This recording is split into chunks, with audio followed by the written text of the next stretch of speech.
have a half fare card. You're not supposed to use it until 8 a.m. and 4:30 p.m. and 5:30 p.m. to 7 a.m. weekends and certain holidays.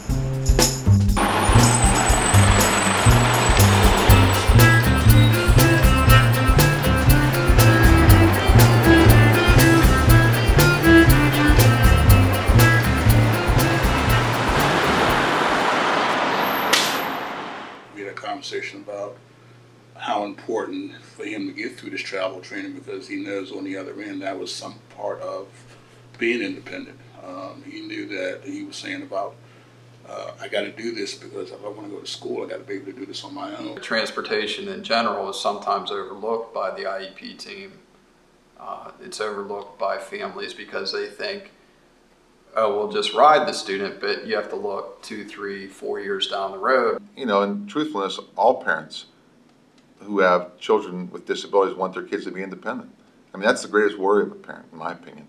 And for us to not only do the academic side, but also to help them function and move through society, I think is a great service we can offer, and certainly travel training plays a major role in that development. The ability to be able to travel to a space and to think about doing that independent of support from family, or independent of support from an agency, or independent from support from a friend. It sort of alters the way an individual thinks about his or her life. Are you ready?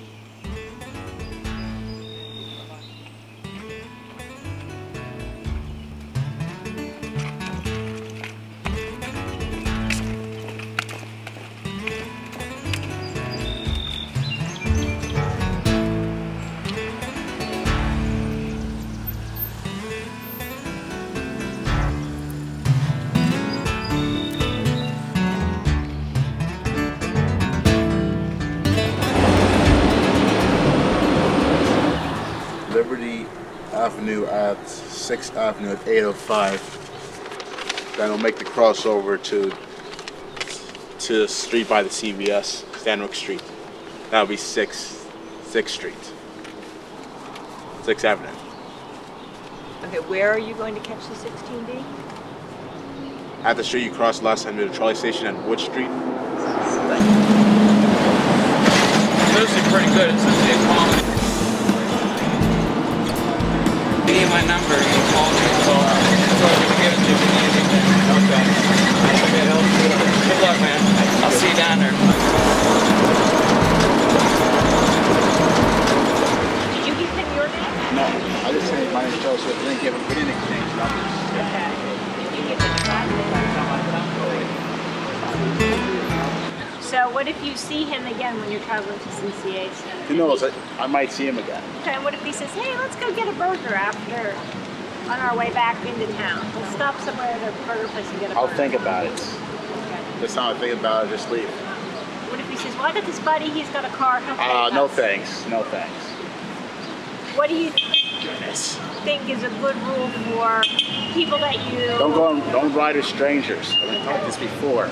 What about going places like stopping someplace after college with people you meet at college? What do you think might be a good rule for that? Get to know them first, like going for a couple of months. Do you think it might be good for them to also know your parents, and your parents to know who those people are that you would be hanging out with too? Okay. And what about when you do make plans to go someplace with somebody? Who do you need to talk to? My parents. Yeah. And because you can meet lots of people at CCAC. Yeah. And that's a good place. You know, that's part of going to college. You meet people, you make new friends. But you also want to evaluate people that you meet on the bus or at the bus stop. I teach autistic students, and what I have found has worked is empowering them instead of the teacher always telling them. For example, if the teacher always says, sit down, quit clapping your hands, do your work, the student is then not thinking. They're not thinking. They're just conditioned to the point that the teacher is just going to tell them what they need to do. If the teacher instead says, what do you need to be doing? What can you do to earn free time? The student then has the power to answer the question, and it requires them to form a response. Learning how to ride a bus is not just about learning to put your money in, sit down, and get where you're going. There's all these other skills associated that need to be taught here in the classroom as well as out in the community. And it's important that we work together with the travel training to do those things. I mean, it's not just about learning how to get from point A to point B, because that's an easy skill to teach. You can't just say, okay, well, now I can get on a bus and I can go. There's all those other things. There's all those behaviors and social skills and social etiquette that need to be taught and modeled.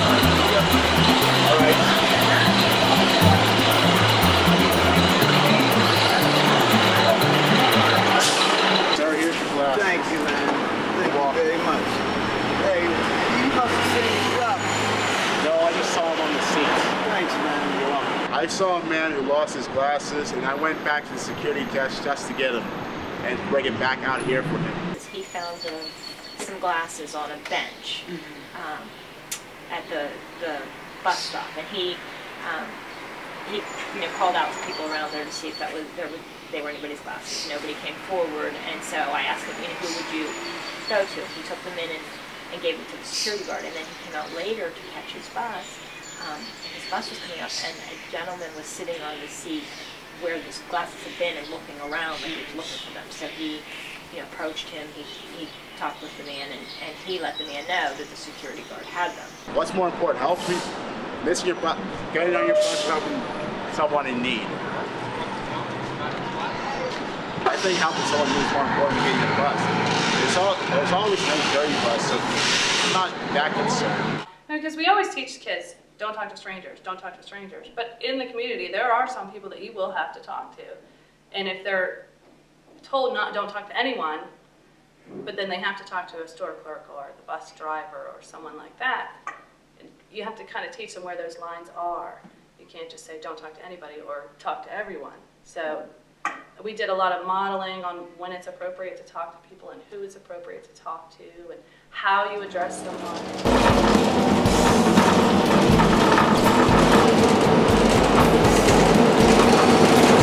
Here I am at CCAC, standing outside at 808 Ridge Avenue at 8:43 a.m.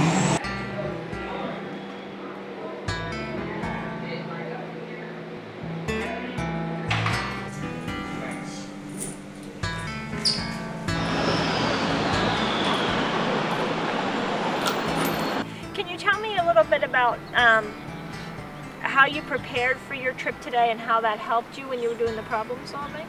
How I prepared for it? Yes. Like, what do you mean, like schedules and stuff? You had schedules. What did you have with you that was very important that you needed today on your problem solving? Change. Mm-hmm. What?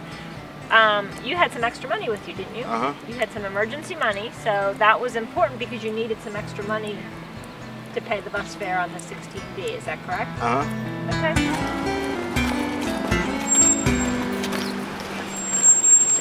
I got another plan. I'm gonna use this change instead of in lieu of playing. Wait a minute. Let me look at my transfer. See what I can. See what I can. I'll get back to you. So I'll just use the change instead and save this for the trip home. He's mapping out his own time and his own schedule, so that has given him that sense of independence. Why do you think practicing problem solving on travel training is important? Because it can happen anywhere. In the real world, it can happen anywhere.